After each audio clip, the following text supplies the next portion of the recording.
At yun nga, good day mga bossing. Ang project ko ngayong araw ay isang religious tattoo. Bali, ang ating bossing ay magpapakover po sana, kaso lang ay hindi po ito natuloy at nagpatato na lang po siya ng iba sa ibang part ng kanyang kamay. Kasi kaysa magpa-cover up daw po siya, ay magpapatato na lang po siya ng panibago para mas makita at malinaw po yung magiging tattoo ng ating boss. Bali, dito po ipapalagay ng ating bossing yung kanyang religious tattoo.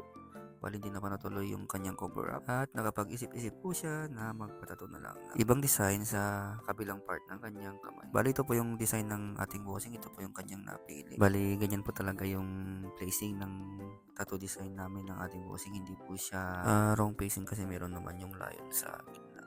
Bali, si Jesus Christ po sana ay nakaharap sa right side sana. Kaso lang, yung client natin mas gusto daw po yung ganyan na po yung placing ng kanya magiging tattoo, kaya hindi ko na po ipinilit yung sinasuggest ko sa kanya. Bali, ating bossing nga po pala mga boss ay walk-in client.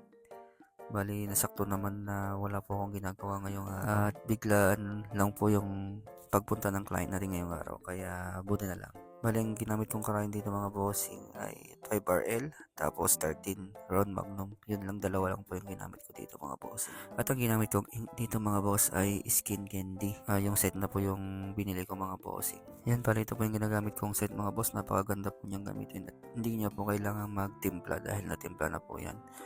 At sa mga gusto mag-order mga boss ay ilalagay ko na lang po yung description at pwede nyo naman po siyang i-click sa aking yellow basket sa TikTok. Yan mga boss. Tsaka subok na po yan mga bossing. Tsaka matagal ko na rin po siyang ginagamit. Halos taon na rin. Tsaka parang nagagamay ko na rin pong gamitin talaga itong ink na to. Tsaka sa part na baba po pala, sa may mga clouds, gumamit po ako dun ng teal color na skin candy. Bali, hinalo ko dun hindi po white. Bali, nagpatak po ako ng mga nasa 10 drops ng teal. Tapos pinatakan ko naman ng 2 drops ng pure black.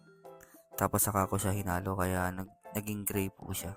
Siguro hinaluan ko lang po siya ng isang patak na white para medyo maglight yung gray na gusto kong gawin dito sa ginagawa kong black and gray design. Bali, nahirapan lang po talaga ako dito sa ginagawa kong pyesa ngayong araw mga bossing. Halos inabot po ako ng mga 5 oras bago ko po natapos tong design kasi natagalan po ako sa mga balbas, lalo na dun sa layon tsaka sa balbas ni Jesus Christ kasi napakagipit lang yung ginagamit kong karayong 13 round magnum. Pwede rin naman po kayong gumamit dito ng mas maliit na karayong, yung mga 9 or 7. Kaso lang mas sanay kong ginagamit yung 13 round magnum para mas malaki yan at mas mabilisan po. At hindi na po siya masyadong tumagal palalo kasi palit po ng palit ng karayong tanggal tapos lagay tanggal lagay, kaya ang ginagawa ko hinahabol ko na lang po sa 13 round magnum para hindi naman na po siya masyadong tumagal. At sanay ko naman po siyang gamitin kaya kahit medyo matagalan po ako, at least mas maayos po yung ginagawa kong pyesa. Yung mga bossing bali nito mga boss ay halos patapos na po ako. Sinasabay ko na rin po yung white para sa mga details at sa mga highlights na gusto kong kunin. Pero hindi ko po nilalagyan lahat kasi possible na pag nagpunas ako ay mamantsahan po siya. Kaya hindi ko po pinuli white lahat. Bali kung ano lang po yung kailangan, yun lang po nilalagyan ko para makita ko pa ng maayos yung highlights na ginagawa ko. Tsaka hindi rin biro kapag namantsahan na po yan. Sigurado po mahirap na po siyang habulin. Kaya mas mainam po na tansya-tansya lang po tayo para hindi po tayo mamantsahan sa ginagawa nating pyesa.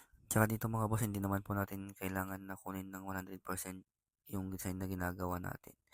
Basta ipakita lang po natin yung ating best at ang importante po dyan ay masatisfied po yung ating client. At para sa susunod ay babalik pa po yung ating client. Bali dito mga bossing, ang balak po talaga ng ating client ay ipa-sleeve po itong kanyang ipinapagawang tattoo. Kaso lang ay short siya sa budget kaya inuna po muna niya dito sa kabilang side ng kanyang kamay. At saka na daw po siya magpapa-sleeve. At ito na po pala yung finish product mga bossing.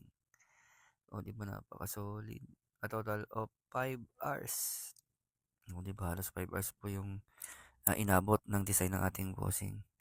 Yan, sa mga gusto magpatato mga bossing, ay i-message nyo naman po ako sa aking Facebook page. At huwag niyo pong kakalimutan na i-follow, i-like at i-share ang aking mga video. At ang location ko nga po pala mga boss ay Romulo Street, Poblacion A, Camiling, Tarlac. Yan, salamat mga boss.